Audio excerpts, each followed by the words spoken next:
बिस्मिल्लाहिर्रहमानिर्रहीम। मैं हूं मोहम्मद ज़ियाउल हक नक्शबंदी। प्रोग्राम दीनो दुनिया के साथ हाज़िर खिदमत हूँ। आज हमारा मौजू है ट्रंप। अमेरिका के अंदर जो इलेक्शन हुआ है उसके असरात ख़ित्ते के ऊपर क्या आ सकते हैं, और अमेरिकन जो इलेक्शन है ये एक हकीकत है, हम माने या ना माने वो सुपर पावर है। दुनिया के अंदर तो सुपर पावर अमेरिका है।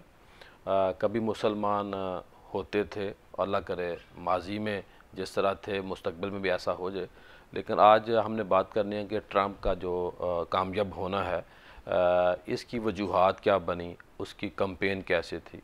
तो अब जब वो सदर बन गया है तो इस सदर बनने के बाद जब वो हलफ लेंगे तो उस हलफ लेने के बाद वो किस तरह अपनी पॉलिसियों को आगे बढ़ाएंगे, क्योंकि माजी में जब वो सदर बने थे तो उन्होंने कुछ ऐसे मुतनाज़ा फ़ैसले भी किए थे, मुतनाज़ा मौज़ूआत को भी छेड़ा था, बात भी की थी।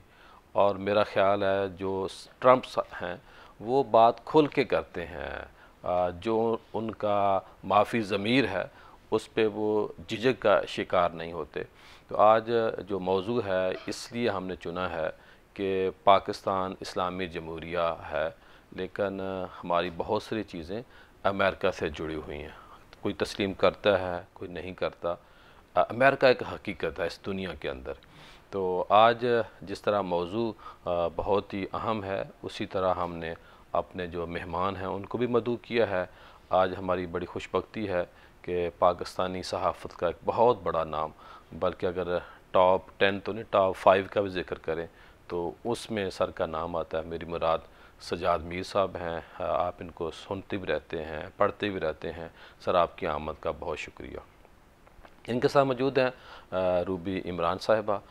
ये भी माशाल्लाह बहुत ज़्यादा एक्टिव हैं, काम करती रहती हैं। सोशल सर्कल जो इनका बड़ा वसी है। मैडम आपकी आमद का बहुत शुक्रिया। डॉक्टर शबीर अहमद ख़ान साहब हैं, पंजाब यूनिवर्सिटी से मुंसलिक हैं।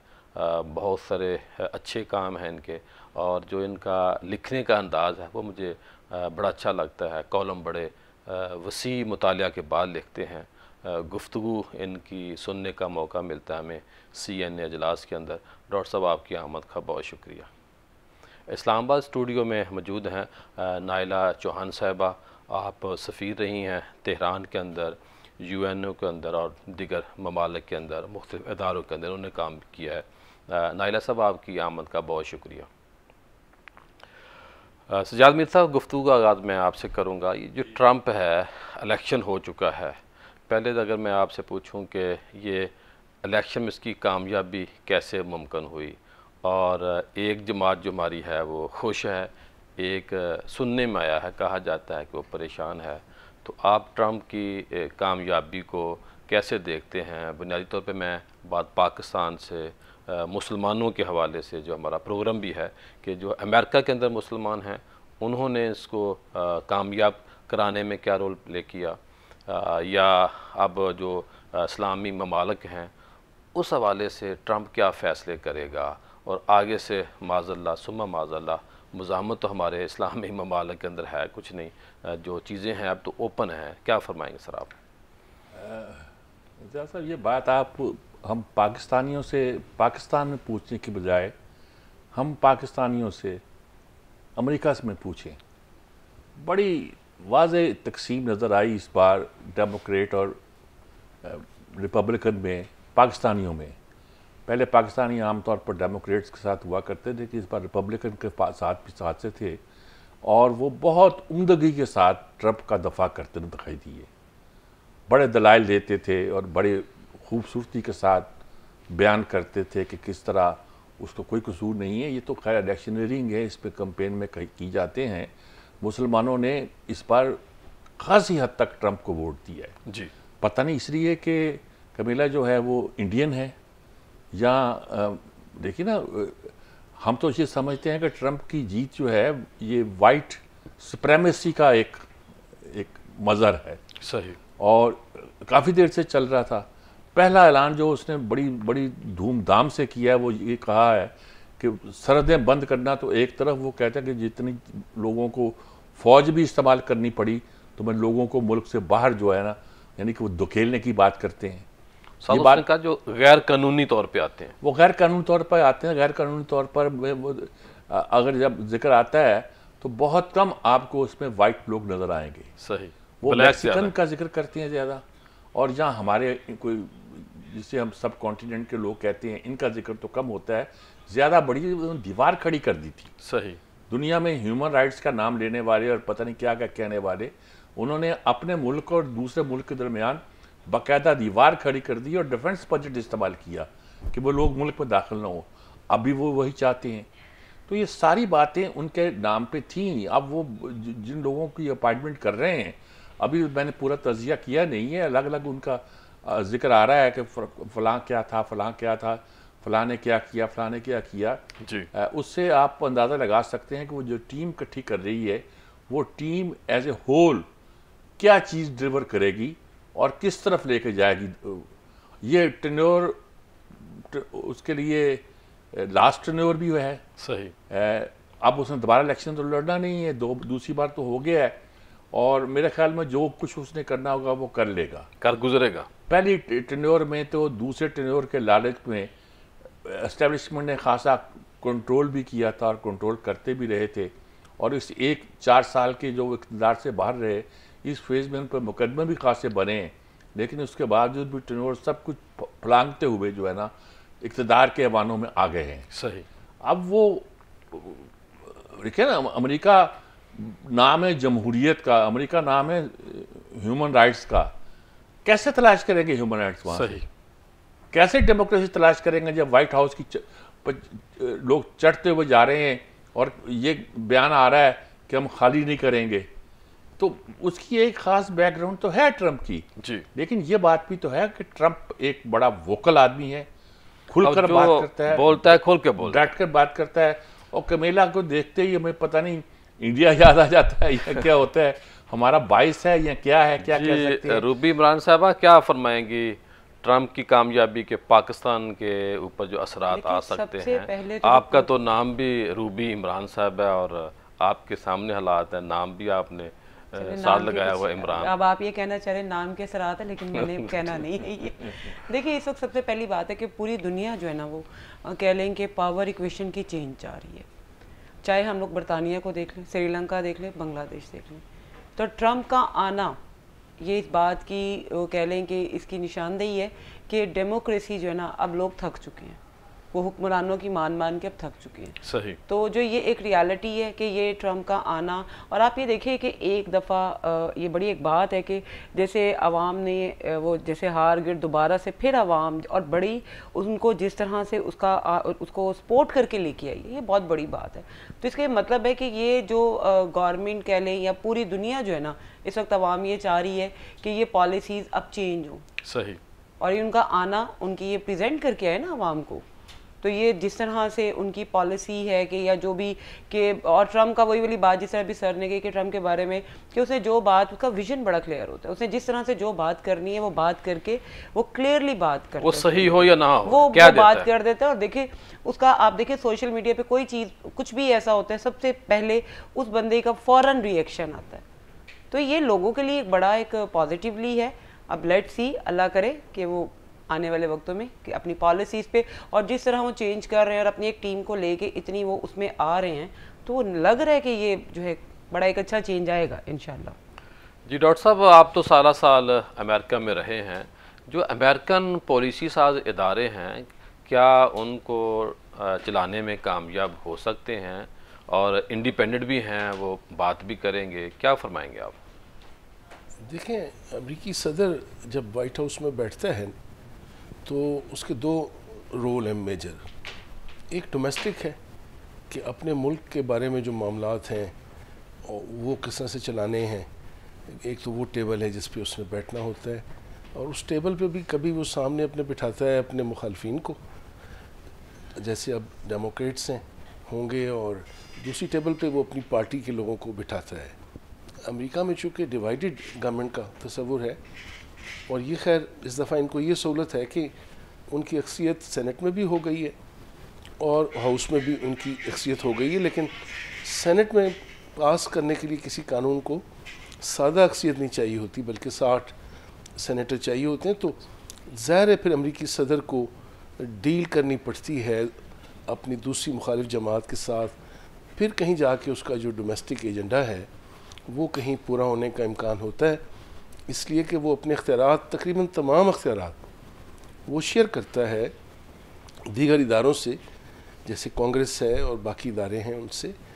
लेकिन जहाँ तक ताल्लुक़ है दूसरे रोल का और किरदार का कि बैनुल-अक़वामी तौर पे क्या उसका किरदार है, ये बात तो तय है। और मुख्तलिफ सुप्रीम कोर्ट के फ़ैसले भी हैं अमेरिका की कि वो बैनुल-अक़वामी मामलात में उसको बल्कि कहा गया कि सोल आर्बिटर है जी, यानी वहाँ वाइट हाउस में बैठ के सिचुएशन रूम में जो पॉलिसी बनेगी और जो पूरी दुनिया के लिए होगी और मुख्तलिफ रीजन्स और ख़ित्तों के लिए होगी, वहाँ उसे गैर मामूली आप कह लें अख्तियारात जो हैं वो हासिल हैं।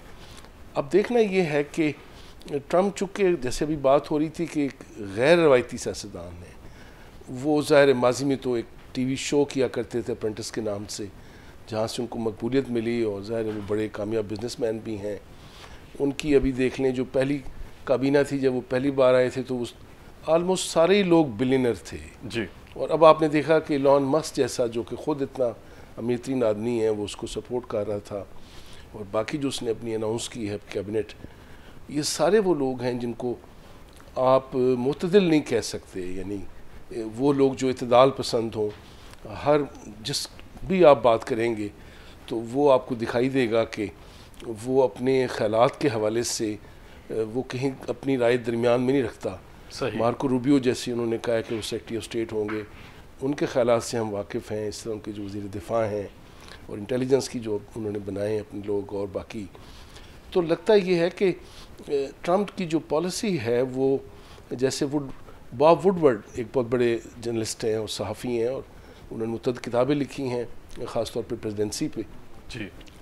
वो कल कहीं बात कर रहे थे CNN पे और वो कह रहे थे कि ट्रम्प मुझे दिखाई दे रहा है कि वो लोगों को ना खौफज़दा करना चाहते हैं और जो उन्होंने नामजदगी की हैं ये एक पैगाम देना चाहते हैं कि वो असर्ट करेंगे, वो अग्रेसिव होंगे और अपने एजेंडे की तकमील के लिए वो एक सख्त गिर जो मौक़िफ़ है वो अपनाएंगे। अभी जैसे सब लोगों ने ये तो बात की कि उनकी थॉट्स में बड़ी क्लैरिटी है जी, या वो बड़े जिसको कहना चाहिए कि स्टेट टॉकर जिसको कहते हैं यहाँ पे कुछ बोलते हैं, लेकिन उनमें एग्रेशन भी है।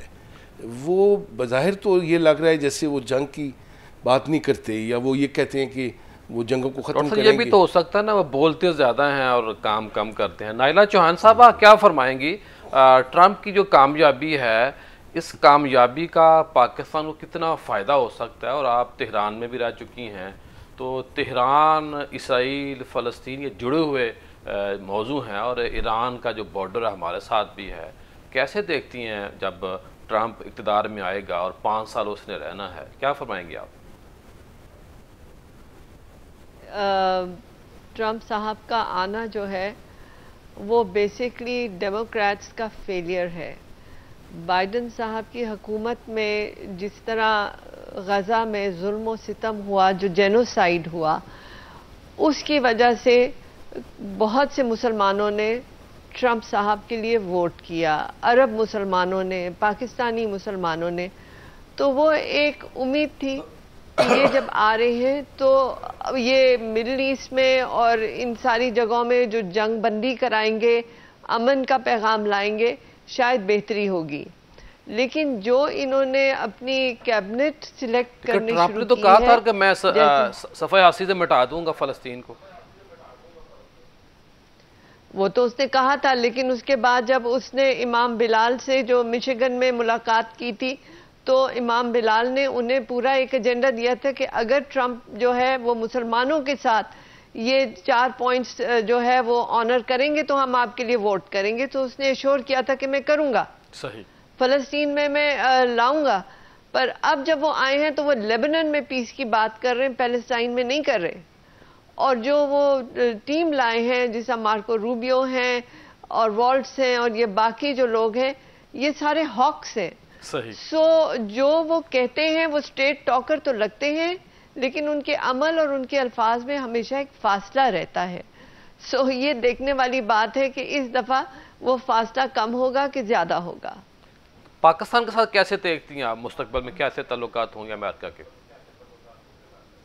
देखिए, पाकिस्तान को बेसिकली अपना सबसे पहले अपना घर सीधा करना है। कोई भी आपका जो है वो सजन नहीं होगा अगर आप खुद अपने सजन नहीं होंगे।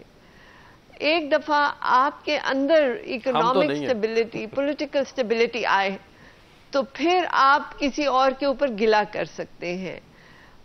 जो ट्रंप साहब हैं, देखिए उनके एजेंडा अगर देखें, एक तरफ वो एंटी चीन है और दूसरी तरफ वो प्रो इंडिया है। और प्रो इंडिया भी इसीलिए है कि इंडिया को वो चीन की मुखालफत में सपोर्ट करना चाहते हैं। लेकिन इस एक्सिस में पाकिस्तान कहां पड़ता है? पाकिस्तान को वो चीन की तरफ ज्यादा माइल देखते हैं। सही। और वो नहीं चाहते कि पाकिस्तान जो है वो भारत के साथ कोई जो है वो इश्यूज रेज करे। आपको याद होगा उनके पिछले टर्म में भी उन्होंने पहले कश्मीर में मीडिएशन की बात भी की थी जी। लेकिन फिर भारत के रिएक्शन पे वो चुप हो गए और वो बात आगे नहीं बढ़ी। अभी मुश्किल है ये कहना कि एक्चुअली वो क्या कदम उठाएंगे, लेकिन हमें पॉजिटिव रहना है। जैसे हमारी स्पोक्स पर्सन ने भी कहा कि पाकिस्तान और यूएसए की जो रवाबित हैं वो हमारी आज़ादी के वक्त से हैं। ट्रंप जो है ये ज़्यादा जो हमारे पाकिस्तान की अगर मैं बात करूं तो क्या एस्टेब्लिशमेंट की तरफ बात ज़्यादा करेगा या जो जमहूरी गवर्नमेंट है उसकी तरफ मिल के या उनके साथ बात करना पसंद करेगा? देखिए, जो जाहिर हो रहा है, जैसे मैंने पहले भी अर्ज किया कि वो मेरा नहीं ख्याल पाकिस्तान उनकी प्रायोरिटी है। हमें खुद जो है जब तक हम अपने आप को इतनी वो स्ट्रांग नहीं करेंगे हम किसी की प्रायोरिटी नहीं होंगे। सो हमें उससे तवक्कुआत से बेहतर है कि अपने अंदर देखें और अपने घर को सीधा करें, सबको आपसे फिर इंटरेस्ट होगा। प्रोग्राम का सिलसिला जारी है, मिलते हैं ब्रेक के बाद। ब्रेक के बाद खुश आमदीद। आज हमारा मौजू है ट्रंप जो अमेरिका का सदर बनने जा रहा है, हल्फ लेने वाले हैं। सदर तो तकरीबन बन चुका है, प्रोटोकॉल उनको मिल चुका है। सजाद मीर साहब, हमारे जो पीटीआई के बानी हैं उनको इमरान खान भी कहा जाता है, तो आपके नज़दीक उनकी रहाई या ज़्यादा मज़ीद जो कैद है, दोनों में कैसे देखते हैं, क्या समझते हैं, क्या फरमाएंगे आप? रिपब्लिकन तो ये कहते हैं, यानी पाकिस्तानी रिपब्लिकन जो हैं नामवर लोग वहाँ के, वो तो ये कहते हैं कि हमने आज तक अमेरिका का कोई ऐसा सदर नहीं देखा, बल्कि दुनिया का कोई ऐसा बड़ी ताकत का सदर नहीं देखा जो किसी दूसरे मुल्क के अदालती निज़ाम में दखल देता हो। अमेरिका तो देता है ना जी, हैं अमेरिका अदालती निज़ाम में दखल देता हो, वो ये कहते हैं, ऐसा देखा नहीं है, यानी ओपनली देता हो। मतलब उनका उन लोगों का ख्याल ये है कि अगर अगर कोई करीब बात थी, कश्मीर का मसला था, तो उसकी स्टडी करना चाहिए। स्टडी ये है कि ये गए मिलने के लिए ट्रंप के पास, ट्रंप से किसी ने पूछा ही नहीं, कश्मीर का सवाल ही नहीं उठाया और उसने खुद ही कह दिया कि मैं कश्मीर में साथ कराने को तैयार हूँ। तो ये देखना चाहिए, ये फीलर छोड़ा था उन्होंने, या सचमुच कोई सीरियस डायलॉग हो रहे थे, और उस फीलर छोड़ने के बाद उसको यकीन था कि सालसी कबूल नहीं करेगा इंडिया, बात वहीं के वहीं टप हो जाएगी। पाकिस्तान से जो हमारे ताल्लुकात अफ़गानिस्तान वगैरह के मामले में थे, उसमें काम जो लेना होगा वो लेते रहेंगे, चुनाचे वो लेते रहे। इस वक्त हमारे मामलात जो बेसिक चीज़ तय करेंगे वो अफ़गानिस्तान नहीं है जी। हमारे इस वक्त मामला जो डिटरमिन कर सकते हैं वो हमारे चीन और ईरान से ताल्लुकात, या ट्रंप के चीन और ईरान से ताल्लुकात है। ज़ाहिर है चीन के बारे में वो कहता है मैं 50% टैक्स लगाऊंगा, बाकी मुल्कों पर 10% लगाऊंगा। खैर वो भी ज़्यादा, लेकिन चीन के साथ वो गोया उसका गला घोंट के रखना चाहता है। माजी में उसकी रवैया भी ठीक है, अब क्या होगा, वो क्या करना चाहता है, और चीन को एक तरह से दबाने दबोचने के लिए वो हम पर किस तरह दस्तराजी करता है। जो चाइनीज हैं वो तो माल फिर भी अपना सेल करेंगे ना। नहीं, वो जब सेल करेंगे तो वो मंडी तो खाली नहीं छोड़े किसी और। देखिए ये तो हमारी खारजा पॉलिसी का मसला है ना, कि हम चीन की दोस्ती का फ़ायदा कितना उठा सकते हैं, और इसमें अमेरिका को ऑफेंड किए बगैर कि हम क्या हासिल कर सकते हैं। लेकिन इस तरह मैं कहना ये चाह रहा हूँ कि हमारी ये कंट्राडिक्शन अफगानिस्तान के साथ नहीं है जी, चीन के साथ है, और यहाँ ईरान के साथ हो सकती है। अब आप कहते हैं हम जंग ख़त्म कर देंगे, और यूक्रेन की जंग कैसे ख़त्म करेंगे अभी आप तो रूस के दोस्त नज़र आते थे, आप क्या सौदा करेंगे अमरीकी मफादात का और रूस के? चले वहाँ कर ली आपने, यहाँ क्या करेंगे? बैतुल मक़दस में तो आपने सफारत खाना उठा के लाए थे जी तल अबीब से, और आज भी आप अफोर्ड नहीं कर सकते जू लॉबी के सामने या इसराइल लॉबी के सामने कि आप उनके खिलाफ कोई बात करें। ये बात नहीं हो सकती कि आप मिडल ईस्ट की हमायत करें और इस तरह हमायत करें। आपने कहा था, सऊदी अरब के बारे में कहा था कि 15 दिन की हुकूमत है, अगर हम चाहें 15 दिन के अंदर हुकूमत ख़त्म कर सकते हैं। सही। तो उनका रवैया किसी तरीके से भी ऐसा नहीं है जिसको हम आसानी से ले सकें और आसानी से बात कर सकें। अब ये अलग बात है कि बड़बोले बहुत ज़्यादा हैं और वो तज्जिया कैसे करते हैं और इस उम्र में आके उनमें मैच्योरिटी कितनी आई है।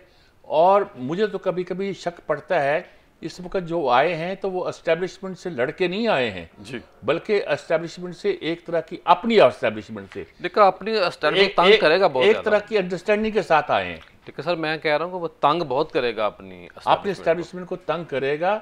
लेकिन मैं जो बात कहना चाहता हूँ, मैं ये नहीं कहता कि वो ठीक कह रहा हूँ, मैं कहता हूँ इस बात का भी इम्कान मौजूद है कि वो अपनी एस्टेब्लिशमेंट के साथ एक अंडरस्टैंडिंग के साथ आए हों, बज़ाहिर उन्हें तंग करें लेकिन उनकी बातों को अंदर अंदर कुछ फॉलो भी करते रहे। सही। ये सारी वो बातें हैं जो अब कोई वक्त आगे बढ़ेगा तो हम इसका तज्जिया ज़रा। जी रूबी साहब, ये जो हमारा इंडिया से लिंक है और अफ़गानिस्तान है, ईरान है, चीन है, ये 4 ममालिक हमारे साथ जुड़े हुए हैं। तो इस हवाले से आप क्या समझती हैं? अफ़गानिस्तान एक हकीकत है जो हमारे लिए मसाइल रोज़े अव्वल से पैदा कर रहे हैं, वो भी सबके सामने है। तो आप कैसे देखती हैं कि चीन है, अफ़गानिस्तान है, ईरान है? सबसे पहले वही वाली बात जिस तरह नायरा ने बात की कि जब तक आप अपने मुल्क में पॉलिटिकली आपकी स्टेबिलिटी नहीं ना होगी, आपका मुल्क जब तक अंदर से स्ट्रॉन्ग नहीं होगा, जब तक आपकी अपने अंदर स्ट्रेंथ नहीं होगी, कोई भी मुल्क डायरेक्ट आपके मुल्क में आके इंटरफेयर नहीं उसके लिए तो सबसे पहले जो सियासी इस्तेहकाम आना चाहिए। तो वही बात हम लोग कर रहे हैं कि जब तक आपके मुल्क में अपना सियासी इस्तेहकाम मजबूत नहीं होगा, सियासी इस्तेहकाम आएगा तो इकॉनमी के अंदर इस्तेहकाम आएगा, बिल्कुल आएगा। और वो हमारे सामने हमारे मुल्क के हालात इसीलिए ना, जब आपके मुल्क में एक प्रॉपरली इकोनॉमी आपकी तभी स्ट्रांग होगी जब आप पॉलिटिकली आप में एक स्ट्रेंथ होगी, आप एक मुकाम पे तमाम देखिए ये एक डेमोक्रेसी का भी ना कि तमाम सियासतदान अगर अपनी तमाम वो कह लें ईगो कह लें वट जो भी आप कह लें उनको छोड़ के आवाम के लिए अगर एक टेबल टॉक पे बैठ के एक पॉइंट पे अगर बात करें तो ये तमाम आपके मुल्क में जो इस वक्त हालात है, मुझे बताएं कि आपको लग रहा है कि हम लोग एक तरफ अमेरिका भी है, अफगानिस्तान भी है, ईरान भी है, हम लोग पहले ये देखें हम लोग खुद किधर खड़े हैं। हम लोग के लिए पहले अपनी स्ट्रेंथ जरूरी है। इन तमाम के साथ आप देखिए कोई भी मुल्क है उसने सबसे पहले अगर हम लोग इस तरह ट्रम्प की भी बात करें, कंडीशन हमारे मुल्क की कोई भी हो लेकिन अमेरिका का असर और रसूख तो है, देखिए उसका अमेरिकन हमें वो इग्नोर तो नहीं कर है, सकता। आप उसको माने या ना माने अमेरिकन इन्फ्लुएंस है और पूरी दुनिया में है ये। अब आप ये पाकिस्तान हम लोग ये कहें कि हमारे साथ आने वाले वक्तों में ट्रम्प तो के साथ पावर भी है माशाल्लाह, बिल्कुल है, इसमें कोई दो राय नहीं है। लेकिन अब देखें आने वाले वक्तों में ये वक्त बताएगा कि किस तरह से हमारे साथ इन तमाम मुल्कों की पॉलिसीज़ का और हमारी उसमें ये किस तरह से उनको मैनेज करते हैं। जी डॉक्टर साहब क्या फरमाएंगे? चीन, पाकिस्तान, अफ़गानिस्तान और ईरान, लेकिन इंडिया का पल्ला जो इसलिए थोड़ा सा भारी है कि मंडी बहुत बड़ी है और चीन के साथ जो उसके मामला था, लेकिन कभी भी अमेरिका ने चीन के साथ अपने ताल्लुकात को ख़राब नहीं किया। बयानात दोनों तरफ से आते हैं लेकिन जो इकॉनमी है, जो लेन देन है वो चलता रहता है। देखें ट्रंप के बारे में पहले टेन्योर में ये कहा गया कि ट्रंप ने चाइना पे एक तिजारती जंग मुसल्लत की है। जब वो टैरिफ्स की बात करते हैं, जब वो कहते हैं कि चाइनीज़ जो प्रोडक्ट्स हैं, ये जो एक्सपोर्ट्स हैं अमेरिका को, उस पर वो टैक्स लगाएगा। वैसे तो चाइना 2 अहम ज़रूरियात पूरी करता है अमेरिका की। एक जब उसको कैश चाहिए होता है, वो यूँ समझें अमेरिका की ATM मशीन है और उसका मकरूज़ है। और दूसरा जो सस्ती अशिया हैं वो को 99% चीज़ें तो अमेरिका में जो इस्तेमाल होती हैं और जो ख़ास तौर पे पेरिशेबल जो हैं वो चीन से मंगवाता है। तो ये ट्रेड वॉर तो उनकी जारी रहेगी जी। और ट्रंप के आने के बाद भी। लेकिन पाकिस्तान का और जो आप रीजन के दीगर ममालिक का जिक्र कर रहे हैं वो 2-3 बातों से जुड़ा होता है। देखें, ये आप इंडिया का जो बात हो रही है कि शायद रुझान, हिस्ट्री थोड़ी मुख्तलिफ है इससे। डेमोक्रेट्स जो हैं वो ज़्यादा प्रो इंडियन रहे हैं। ओबामा के दौर में भी आपने देखा, बाइडन के दौर में भी आपने देखा कि हमारे प्राइम मिनिस्टर को तो ये गिला था कि बाइडन तो उनसे फ़ोन पे भी बात नहीं करता।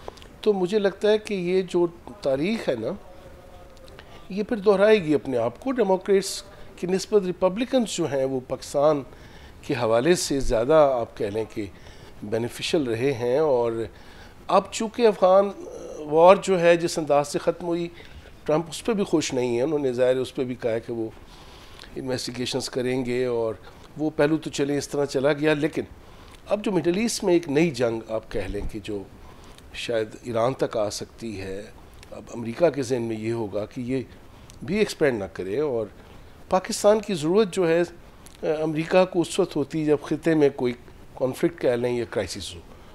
तो मुझे तो ये क्राइसिस लग रहा है इस खत्ते में। ट्रंप के अगले जब दौर में भी जब वो जनवरी में आ जाएंगे, तो मेरा अपना ख्याल है कि पाकिस्तान के हवाले से कोई ऐसा नहीं है कि हमें कोई ख़तरात दरपेश होंगे। लगता है कि मामलात बेहतर होंगे। और अगर पाकिस्तान ने माशी तौर पर थोड़ा सा गेन किया और बेहतर किया, ये भी एक वजह होती है अमेरिका के और आपके ताल्लुकात की कि अगर आप थोड़ा सा बेहतर हों इकनॉमिकली, तो फिर अमेरिका का दबाव उस तरह का नहीं होता, या IMF का या उन इदारों का।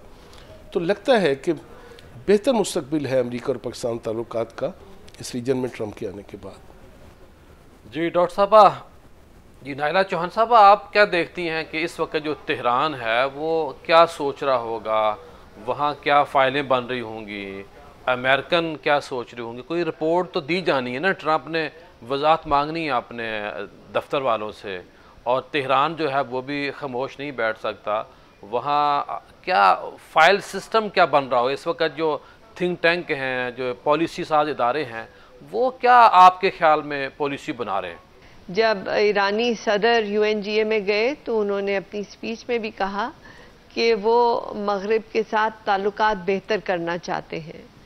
फिर बावजूद इसके कि इज़राइल ने क्या क्या जुर्म नहीं किए, ईरान ने उस तरह से रिएक्ट नहीं किया। बड़ा कैलकुलेटेड रिएक्शन किया है जो कि दुनिया मुतवक्के नहीं थी। ईरान का तो नुकसान बहुत ज्यादा हो गया ना। लेकिन उन्होंने मुदब्बर तरीके से रिएक्शन किया है। सही। उन्होंने जज्बाती तरीके से नहीं किया है। ईरान जो है वो मुदब्बर तरीके से आगे चलेगा।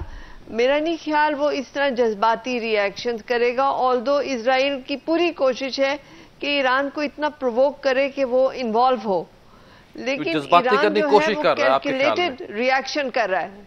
जी बिल्कुल, लेकिन ईरान कैलकुलेटेड रिस्पॉन्स दे रहा है, इमोशनल रिस्पॉन्स नहीं दे रहा है। इसलिए मुझे उम्मीद है कि खित्ते में अमन की ज़्यादा जो है वो तवक्कुआत हैं। मैंने सवाल ये किया था एक और आपसे कि जो इस वक्त तेहरान का इदारा है, जो सफ़ीर हैं या सफारत खाने हैं, वो को पॉलिसी तो बना रहा होगा, बट ट्रंप हमसे क्या डिमांड कर सकता है? फिर हमने जो ईरानी सुप्रीम कमांडर कह लें या उनका सदर कह लें, वज़ीर आज़म कह लें, इसी तरह ट्रंप के यहाँ भी ईरान के हवाले से एक पॉलिसी बन रही होगी। तो इदारे इस वक्त क्या सोच रहे हैं? वो क्या अपने अपने ममालिक के सरबराहान को रिपोर्ट पेश करेंगे? देखिए, ये तो मैं नहीं कह सकती कि वो क्या रिपोर्ट पेश करेंगे, लेकिन जो मतलब इंडिकेशंस हैं वो यही है कि ईरान जो है वो अमन की तरफ माइल है। आप देखिए कि सऊदी अरेबिया और ईरान की दोस्ती भी खित्ते के लिए कितनी पॉजिटिव हुई, और अमेरिका को भी अब एहसास हो रहा है कि अगर वो इज़राइल की जो है वो अनअबेटेड सपोर्ट देते रहेंगे तो उसमें उनका अपना नुकसान है, क्योंकि इस तरह सारी दुनिया जो है वो मुतनफ़िर हो जाएगी अमेरिका के साथ। इसलिए वो भी अब कैलकुलेटेड करेंगे। आपको देखिए कि ट्रंप ने पहले कह दिया कि मैं, लेकिन नाइला साहब, अमेरिका इस हवाले से लापरवाह भी तो है ना। माजी में साबित हो चुका है कि वो लापरवाह है, उसे कोई फिक्र नहीं होती कि कौन क्या उसके बारे में कहता है? नहीं, लापरवाह तो बिल्कुल भी नहीं है। आप देखिए, अगर उसको ये होता तो उन्हें आईएसएफ फोर्सेस की क्या जरूरत थी अफगानिस्तान में? क्या उनकी फौज अकेली नहीं थी इधर अफगानिस्तान में कारनामे करने के लिए? लेकिन उन्होंने एक कोलिशन बना के इधर आए। जहां भी वो गए, चाहे झूठ हुआ चाहे सच, चाहे इराक पे उन्होंने तबाही की, लेकिन उन्होंने साथ यूएन की सपोर्ट ली, आईएसएफ की सपोर्ट ली, नेटो की सपोर्ट ली। लेकिन इस वक्त जो ट्रंप साहब की स्ट्रैटेजी लगती है, वो जंग में मुलव्विस कम होने की बात कर रहे हैं। उसके लिए उनको अपनी पूरा जो है एक पैराडाइम शिफ्ट लाना पड़ेगा, क्योंकि अमेरिका की पूरी जो इंडस्ट्री है वो वॉर इंडस्ट्री है। वो आर्म्स बेचते, अगर जंगे नहीं होंगे तो वो आर्म्स नहीं बेचेंगे, उनकी इकोनॉमी पे अफेक्ट होगा। ये एक जो है ना ऑक्सीमोरॉन है कि आप जो है जंग बंदी भी चाह रहे हैं और आप अपने आर्म्स भी बेचना चाह रहे हैं, तो उसमें जो है एक बहुत पेचीदगी बढ़ेगी। लेकिन जहां तक ईरान की बात है, ईरान जो है वो पॉजिटिव है, ईरान जो है वो दोस्ती के लिए ओपन है। प्रोग्राम का ये नहीं कह रहा कि वो दोस्ती करेगा। प्रोग्राम का सिलसिला जारी है। मिलते हैं ब्रेक के बाद। ब्रेक के बाद खुश आमदेद। आज हमारा मौजू चल रहा है ट्रंप। प्रोग्राम के आखिरी हिस्से में हम दाखिल हो चुके हैं। सजाद बीर साहब, आखिर में क्या समझते हैं कि अफ़गानिस्तान अमेरिका के लिए अहम होगा या पाकिस्तान अहम होगा? असल मसला तो हमारा अपना भी है, लेकिन हमसाए भी हमारे लिए मसला हैं और हम तो हमसायों के लिए मसला है नहीं। क्या फरमाएंगे आप? देखिए, बात यह है कि इस वक्त अफ़गानिस्तान का में जो डॉलर की कीमत है वो आपके सामने है। कहा जा रहा है कि अमेरिका ही के ज़रिए अफ़गानिस्तान को डॉलर मिल रहे हैं, ईरान के ज़रिए उनको खुराक मिल रही है, बहुत से और मुल्क हैं जिनके ज़रिए उनको असला मिल रहा है। चीन का नाम, या मैं सेंट्रल एशिया के ममालिक का नाम लेना नहीं चाहता, और हम हैं कि जूते खाए जा रहे हैं। ये खारजा पॉलिसी का तयन है जो हम नहीं कर पाए, हम उसे तस्लीम नहीं कर रहे। दुनिया की बहुत सी ताकतें उसे तस्लीम कर रही हैं और बड़े खुले दिल से वो ताकतें भी हैं जो अमेरिका के करीब हैं। तो ये सारे मामले के सिलसिले में अफ़गानिस्तान ने हमें इतना उलझाया हुआ है कि पिछली निसफ सदी के से कि हमारे पास कोई हल नज़र नहीं आता। नज़र ना आने की वजह ये नहीं है कि हल है नहीं, नज़र ना आने की सबसे बड़ी वजह ये है कि जिस तरह हम AQ खां के बारे में कहते थे कि हमें किसी आउट ऑफ बॉक्स हल की ज़रूरत है, इस तरह हमें शायद मईशत में किसी AQ खां की ज़रूरत है, आउट ऑफ बॉक्स हल की ज़रूरत है। सही। हमें हमारे जो खारजा पॉलिसी के लोग थे वो कमाल के लोग थे। दुनिया उनसे पूछा करती थी कि क्या करें हजूर बताइएगा। लेकिन आप तो यहाँ तक लोग जा रहे हैं ना, उनकी तकरीरों का चर्चे हुआ करते थे यूएनओ में। अब पता में क्या क्या लोग भेज रखे।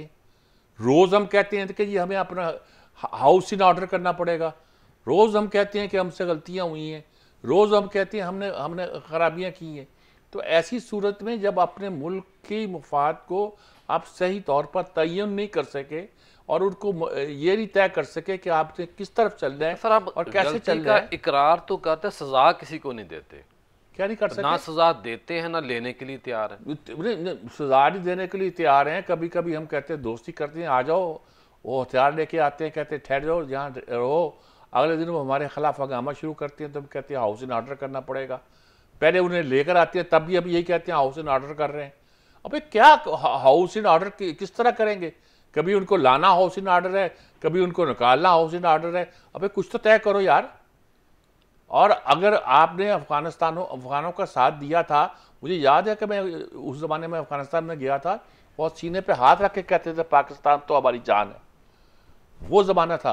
और फिर अब ये सूरत हाल पैदा कर दी कि वो आपका नाम सुनना नहीं था। पाकिस्तान ने कुर्बानियाँ बहुत ज़्यादा दी हैं जी, पाकिस्तान ने कुर्बानियाँ बहुत ज़्यादा दी। उसके बाद ये सूरत हाल पैदा कर दी कि वो अब पाकिस्तान का नाम नहीं सुनते।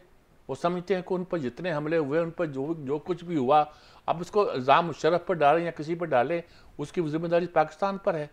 ये सारी हमें अपनी पॉलिसियों को, अपनी खारजा पॉलिसी को अपने मुल्क की सूरत हाल के मुताबिक डालना पड़ेगा। हमारे पास इसके ऐसे मुशर्रफ की बात हुई सर, वो क्लियर तो था ना अपने मामला, हम क्लियर नहीं है। जब मैं यही आपसे कह रहा हूं कि डॉलर उनसे ले रहे हैं, असला उनसे ले रहे हैं, गंदम उनसे ले रहे हैं, सब्जियां उनसे ले रहे हैं, सही। चीज सब कुछ आ रही हैं और खा आप कर रहे हैं और गालियां आपको दे रहे हैं। कमाल दोस्ती है आपकी। सारे दुनिया भर के मुल्क जब वो लोग वहां से भागे, आपने पनाह दी, आपने उनको फ्लाइटें प्रोवाइड की, आपका मुल्क को जाने के रास्ते दिए, और अब आप ही सुन रहे हैं, उनसे भी सुन रहे हैं, इनसे भी सुन रहे हैं। क्या क्या रास्ता इख्तियार किया हुआ आपने, क्या पॉलिसी है इसकी? तो मेरे ख्याल में खारजा पॉलिसी इतनी आसान नहीं है कि कोई ऐसा ही ले मैन उठ के उसको बना दे और समझे कि मैं मुल्क नहीं है आपके अंदर के, आपने उसको मारा, उसको किया, उसको ये किया। ये दूसरे मुल्कों के साथ डील करना एक बड़ा सेंसिटिव इशू हुआ करता है जो आपको सीखना चाहिए। जी रूबी इमरान साहब, कैसे आप देखती हैं कि आप देखें मुशर्रफ की बात हुई, उसने तो नारा लगाया था सबसे पहले पाकिस्तान, और अमेरिकन का नारा तो यही है ना कि सबसे पहले अमेरिका। तो हर किसी को अपनी अपनी फ़िक्र तो है। देखिए ट्रम्प की बात करें, हमारे यहाँ सियासतदान हमारे मुल्क के हों, अमेरिका के हों, इलेक्शन से पहले इनके दावे कुछ और होते हैं, बाद में आके कुछ और होते हैं।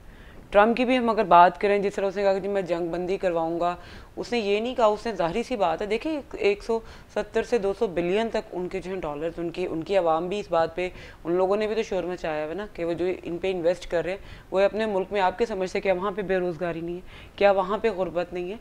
तो ये जितनी भी ये सियासी हम लोग को देखें, अगर ट्रम्प की हम बात कर रहे हैं, तो उसने ये नहीं कहा कि मैं आके जी मैं इसराइल को ड्रम कर दूंगा, ये वो जंग बंदी का कहा गया है, या दूसरा जिस तरह से उसने अपनी पॉलिसीज को कहा। तो सबसे पहले हर मुल्क ये अच्छी बात है, वो जंग से निकलना चाह रहा है। देखिए सबसे पहले अपने हर एक ने अपने, और उसको जाहिर सी बात है, उसको पता है कि मैंने तमाम जिस तरह से मिडल ईस्ट का कहा है कि मैं वहाँ पे जंग बंदी चाह रहा हूँ, ख़त्ते में अमन की सूरत हाल को बेहतर करना चाह रहा हूँ। तो ये अच्छी पॉलिसीज़ है, लेकिन डिपेंड करता है कि आया उन पर अमल कितना किया जाएगा। हम ये कहें कि अगर वो अमेरिका की पॉलिसीज़ में वो जो है सबसे पहले पाकिस्तान को वो मद्देनज़र रखेगा तो झूठ है। हर मुल्क ने सबसे पहले अपना उसने जाहिर सी बात है, अब अमेरिका ने, ट्रम्प ने आके उसने सबसे पहले अपने मुल्क की पॉलिसीज़ को अपनी उनकी बेहतरी करनी है, ना कि पाकिस्तान की करनी है। हर एक ने अपनी अपनी, हम अपने मुल्क की बेहतरी के लिए हमारी वही जिस तरह सर ने कहा कि हमारी अपनी खारजा पॉलिसीज़ वगैरह ये हमारे अपने ऊपर डिपेंड करता है कि पहले अपने आप को स्ट्रेंथ दें, अपनी पॉलिसीज़ ठीक करें। अपनी पॉलिसीज़ मेकर्स जो हमारे पास कमी नहीं है, एक से एक अगर दुनिया में हम माना जाता है, तो ये सोचने की बात ये कि हम बैठ के ट्रम्प को डिस्कस करें हम सारी पॉलिसीज़ पे। नो डाउट अमेरिका का इन्फ्लुएंस पूरी दुनिया में माना जाता है, और पाकिस्तान भी जाहिर सी बात है 5वां बड़ा मुल्क है आबादी के। हम लोग वो ये कहें कि वो हमें इग्नोर कर सकते हैं तो ये भी नहीं है, या ये कहें कि वो सिर्फ हमारे बारे में सोचेंगे, ऐसा भी नहीं है। लेकिन वही वाली बात है कि हर मुल्क ने अपनी पॉलिसीज़ को, अपनी हर चीज़ की स्ट्रेंथ में बेहतरी करेंगे तो ही जो है ये मज़ीद उसमें बेहतरी में जाएंगे। जी डॉक्टर साहब, क्या कहेंगे आखिर में आप? देखें, बात यह है कि जो खारजा पॉलिसी किसी मुल्क की होती है ये बड़ी मुस्तहकम होती है। कई दफ़ा हुकूमतों के बदलने से भी इसमें तब्दीली नहीं होती, और ये बात बड़े मुल्कों के हवाले से भी दुरुस्त है और जो तरक्की पजीर ममालिक हैं उनके हवाले से भी दुरुस्त है। लेकिन अगर आप माजी के कुछ सालों में देखें तो पाकिस्तान की जो खारजा पॉलिसी है उसमें आप एक बड़ा मेजर शिफ्ट देखते हैं, जो कि खारजा पॉलिसी में आसान नहीं होता। हमारी कई डेकेड से तो ये आदत रही कि हमने इन्हिसार किया है मगरिब पे ज़्यादा, और ख़ुसूसन अमेरिका पे।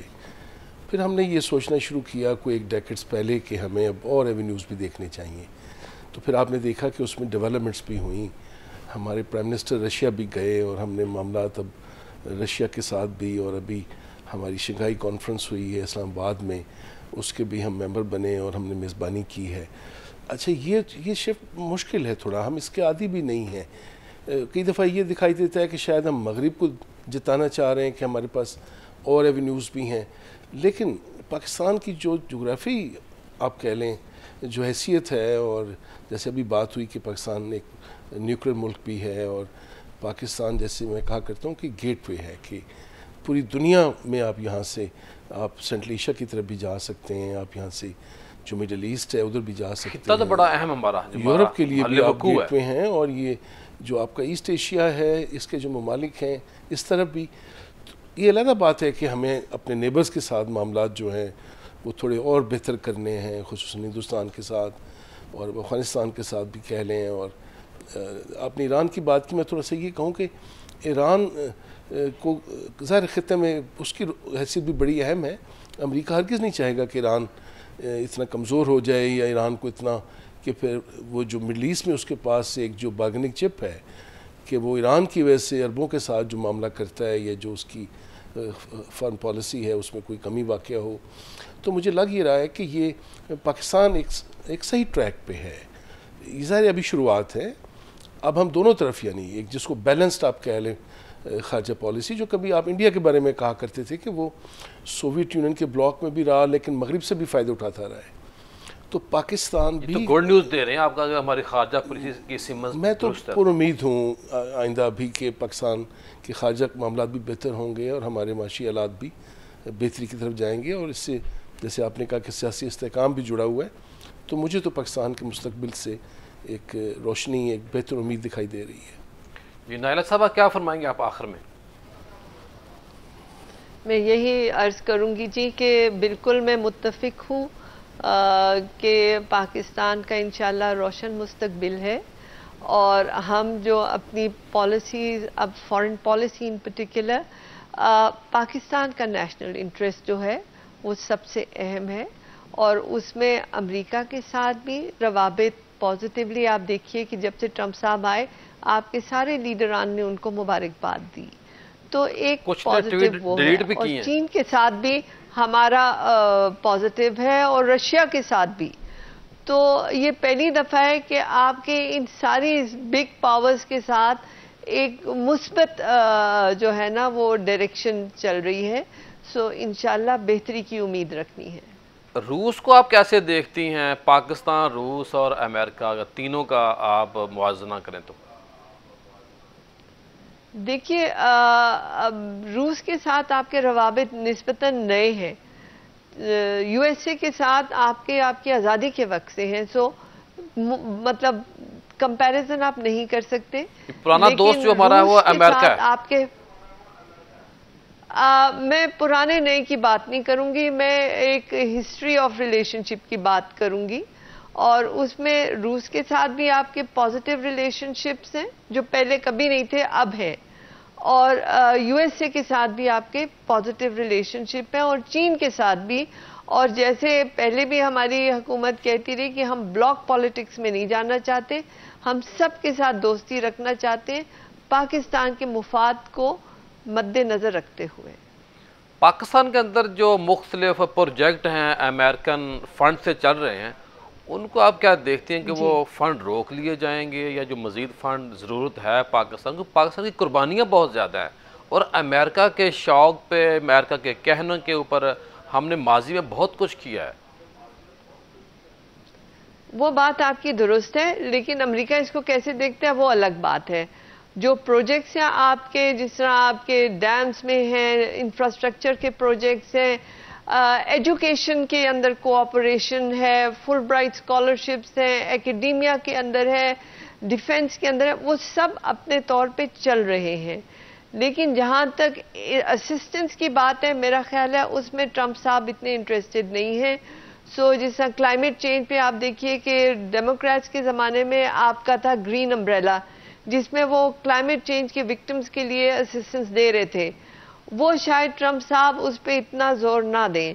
इसी तरह डिफेंस पे भी अगर वो जंगें कम करना चाह रहे हैं तो शायद डिफेंस असिस्टेंस भी उतनी ना हो जितनी कि डेमोक्रेट मतलब फॉर्मर डेमोक्रेट गवर्नमेंट के दौरान थी। इसके बावजूद बहुत से पॉजिटिव एलिमेंट्स हैं जो नए हैं, जो मुस्बित हैं और जो बाहमी मुफाद के लिए हैं। सजाद मिर्ज़ा आखिर में क्या फरमाएंगे आप? नहीं देखिए, हमें ये बात जो सब लोगों ने कही है दुरुस्त कही है कि हमें अपने मुल्क की तरफ देखना चाहिए। अमेरिका पर ज़्यादा, अमेरिका के इंतखाबात पर ज़्यादा नज़र नहीं रखनी चाहिए। हमने कितने ख्वाब देखे थे कि हिलेरी क्लिंटन और ये जो बाइडन थे, सुपर पावर है ना सर, ये पाकिस्तान में पूरी दुनिया देखती है उधर। पाकिस्तान में के बारे में बहुत जानते हैं, बहुत समझते हैं, ये आगे तो हमारे लिए ये अच्छा होगा, वो अच्छा होगा। जो बाइडन आया तो क्या हुआ? हिलेरी क्लिंटन को तो खैर बीच में हमने वो वैसे अमरीकियों ने इग्नोर कर दिया। जो बाइडन आया तो क्या हुआ? कैसा रवैया रहा पाकिस्तान के साथ उसका? जो तवक्को थी हमें कि पाकिस्तान को जानता है, वो कहना मैं तो ये जानता हूँ कि पाकिस्तान दोहरी पॉलिसी चल रहा है। अफगानिस्तान के मसले पे हमें कुछ कहता रहा है और करता कुछ रहा है। तो मसला ये होता है कि वो अपने इंटरेस्ट देखते हैं, चाहे डेमोक्रेट हो चाहे रिपब्लिकन हो, और इसी के तरीके के साथ उनका सारा निज़ाम चलता है, सारा बंदोबस्त चलता है। हमें भी इसी तरीके के साथ उनके साथ चल रहा है। किसी से दुश्मनी नहीं है, किसी से झगड़ा नहीं है। जो अपने मफाद में है उसको प्लान करें और आगे चलें, स्टडी करें सही कि ट्रंप क्या कर सकता है। गौर फिक्र हम कर लें, बार बार कर लें। रूबी साहब क्या फरमाएंगे आखिर में आप? देखिए, मैं यही कहना चाहूँगी कि हम लोगों को अमेरिका से, जैसे सर ने भी बात की, कि हम लोग बजाय उन पे फोकस करने के अपने मुल्क पे, अपनी पॉलिसीज़ पे, अपने कामों को फोकस करें। और वही वाली बात है कि थोड़ा सा हम लोग इन चीज़ों को ब्रीफली देखें। जिस तरह हमारे इस वक्त अपने मुल्क के हालात हो रहे हैं, हम इस पोजीशन में हैं कि हम अमेरिका के बाकी तमाम जितने ममालिक हैं उन सूरत हाल पे जब आप खुद स्ट्रॉन्ग होंगे, आपके तमाम हमसाया ममालिक से आपके ताल्लुकात अच्छे होंगे, और पाकिस्तान जिन हालात में खड़ा है ना, हमें बजाय कि इसके हम ये सोचें हमें सबसे अच्छे ताल्लुकात रखने हैं, क्योंकि हमें अपने मुल्क की बेहतरी के लिए, हम किसी भी उस पोजीशन में नहीं है कि हम किसी भी उस खराबी में जाएं या अपने मुल्क के लिए। तो बेसिकली मेरे ख्याल में ट्रम्प भी आ रहे हैं, तो मे भी लग रहा है कि आने वाले वक्तों में पाकिस्तान के उनके साथ, अमेरिका के साथ भी, और तमाम ममालिक में, रूबी इस साहब तरह आपने बहुत चीन की शुक्रिया, बात भी की, बड़ी उनमें एक मेहरबानी अच्छा उसमें हम ताल्लुक कर आपकी। सकते हैं। आपने हमारी बातों को सुना, पैनल की गुफ्तगू सुना। खुलासा यही है कि हमने अपने हालात खुद ठीक करने हैं। जब हम खुद ठीक हो जाएंगे, हमारे हालात ठीक हो जाएंगे, तो अमेरिका हमारे लिए अहम भी है और गैर अहम भी। जब हमारी कोई वक़्त नहीं होगी, हमारे अंदर कोई सकत नहीं होगी, हमारी सियासी, समाजी और इकॉनमी की सूरत बेहतर नहीं होगी, तो दुनिया हमें बातें करेगी। बातें वही हैं कि जब हम आज कुछ कर नहीं रहे तो लोग हमें बातें करें। हम भी मुंतज़िर हैं। मुंतज़िर सिर्फ हमें अल्लाह का रहना चाहिए। मैं कहा करता हूँ कि जब तक हम अल्लाह से नहीं डरेंगे, अमेरिका से डरते रहेंगे। मकसद ये है कि हमें काम करना चाहिए, मेहनत करनी चाहिए और टैक्स चोरी नहीं करना चाहिए। पूरी कौम अगर जानदारी, ईमानदारी के साथ टैक्स दे दे तो हमें अमेरिका की तरफ देखने की ज़रूरत नहीं है। और जो टैक्स हमारी आवाम शौक़ से दे, उस टैक्स को अगर पाकिस्तानी गवर्नमेंट कोई भी हो, वो दयानतदारी, ईमानदारी के हवाले से पूरी दयानतदारी, ईमानदारी के साथ ख़र्च कर दे, तो पाकिस्तान मसाइल से निकल सकता है। कल दोबारा आपसे मुलाकात होगी। अस्सलाम वालेकुम। मुसलमानों के जहनों से इबाहम को दूर करने के लिए, ये बड़ा ही अच्छा सवाल है आपका। मुस्लिम अमेरिकन वोटर्स ने बाइडेन हैरिस प्रोटेस्ट के तौर पर इंतखाबी मुहिम में सदर ट्रंप का साथ दिया, क्योंकि सदर ट्रंप ने अपनी इंतखाबी मुहिम में कहा था कि वो इसराइल में, गज़ा में हालात को ठीक करेंगे और जंग बंदी करेंगे। एक तो मुसलमानों की ये बड़ी बुनियादी उम्मीद थी उनके साथ, और अभी आपको पता है कि ट्रंप की आमद के बाद जो अभी काबीना के नाम सामने आ रहे हैं, उसमें सारे के सारे इसराइल दोस्त लोग शामिल हैं।